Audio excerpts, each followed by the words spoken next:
In the last video, you saw one visualization of the cost function j of w or j of wb. Let's look at some further, richer visualizations so that you can get an even better intuition about what the cost function is doing. Here is what we've seen so far. There's the model's parameters w and b, the cost function j of w and b, as well as the goal of linear regression, which is to minimize the cost function j of w and b over parameters w and b. In the last video, we had temporarily set b to 0 in order to simplify the visualizations. But now let's go back to the original model with both parameters w and b without setting b to be equal to 0. Same as last time, we want to get a visual understanding of the model function f of x, shown here on the left, and how it relates to the cost function j of wb, shown here on the right. Here's a training set of house sizes and prices. Let's say you pick one possible function of x, like this one. Here, I've set w to 0.06 and b to 50. So f of x is 0.06 times x plus 50. Note that this is not a particularly good model for this training set. It's actually a pretty bad model. It seems to consistently underestimate housing prices. Given these values for w and b, let's look at what the cost function j of w and b may look like. Recall what we saw last time was when you had only w, because we temporarily set b to 0 to simplify things. Back then, we had come up with a plot of the cost function that looked like this as a function of w only. So when we had only one parameter w, the cost function had this U-shaped curve, shaped a bit like a soup bowl. That sounds delicious. Now, in this housing price example that we have on this slide, we have two parameters, w and b, and so the plot becomes a little more complex. It turns out that the cost function also has a similar shape, like a soup bowl, except in 3 dimensions instead of 2. In fact, depending on your training set, the cost function will look something like this. To me, this looks like a soup bowl, maybe because I'm a little bit hungry. Or maybe to you, it looks like a curved dinner plate. Or a hammock. Actually, that sounds relaxing too, and there's your coconut drink. Maybe when you're done with this course, you should treat yourself to a vacation and relax in a hammock like this. What you see here is a 3D surface plot where the axes are labeled w and b. So as you vary w and b, which are the two parameters of the model, you get different values for the cost function j of w and b. This is a lot like the U-shaped curve you saw in the last video, except instead of having one parameter, w as input into j, you now have two parameters, w and b, as inputs into this soup bowl or this hammock-shaped function j. And I just want to point out that any single point on this surface represents a particular choice of w and b. For example, if w was minus 10 and b was minus 15, then the height of the surface above this point is the value of j when w is minus 10 and b is minus 15.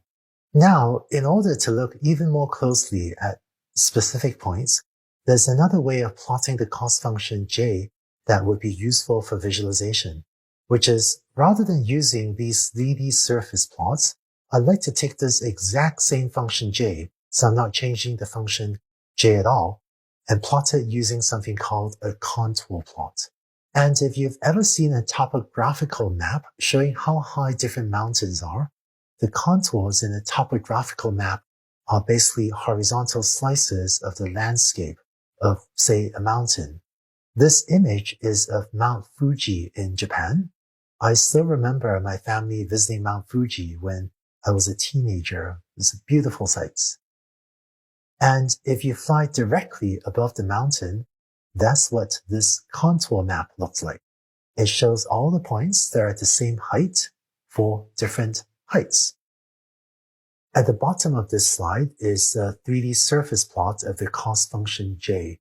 I know it doesn't look very bow-shaped, but it is actually a bow just very stretched out, which is why it looks like that. In an optional lab that is shortly to follow, you'll be able to see this in 3D and spin around the surface yourself, and it'll look more obviously bow-shaped there. Next, here on the upper right is a contour plot of this exact same cost function as that shown at the bottom. The two axes on this contour plot are B on the vertical axis and W on the horizontal axis. What each of these ovals, also called ellipses, shows is the set of points on the 3D surface which are at the exact same height. In other words, the set of points which have the same value for the cost function j. So to get a contour plot, you take the 3D surface at the bottom and you use a knife to slice it horizontally. You take horizontal slices of that 3D surface and get all the points that are at the same height. Therefore, each horizontal slice ends up being shown as one of these ellipses or one of these ovals. So concretely, if you take that point and that point and that point, all of these 3 points have the same value for the cost function j, even though they have different values for w and b. And in the figure on the upper left, you see also that these 3 points correspond to different functions, f, all 3 of which are actually pretty bad for predicting housing prices in this case. Now, the bottom of the bow, where the cost function j is at a minimum, is this point right here, at the center of this concentric ovals. If you haven't seen contour plots much before, I'd like you to imagine, if you will, that you are flying high up above the bow in an aeroplane or in a rocket ship, and you're looking straight down at it. So that is as if you set your computer monitor flat on your desk facing up, and the bow shape is coming directly out of your screen, rising above your desk. Imagine that the bow shape grows out of your computer screen lying flat, like that. So that each of these ovals have the same height above your screen, and the minimum of the bow is right down there in the center of the smallest oval. So it turns out that the contour plots are a convenient way to visualize the 3D cost function j, but in a way that's plotted in just 2D. In this video, you saw how the 3D bow-shaped surface plot can also be visualized as a contour plot. Using this visualization tool, in the next video, let's visualize some specific choices of W and B in a linear regression model so that you can see how these different choices affect the straight line you're fitting to the data. Let's go on to the next video.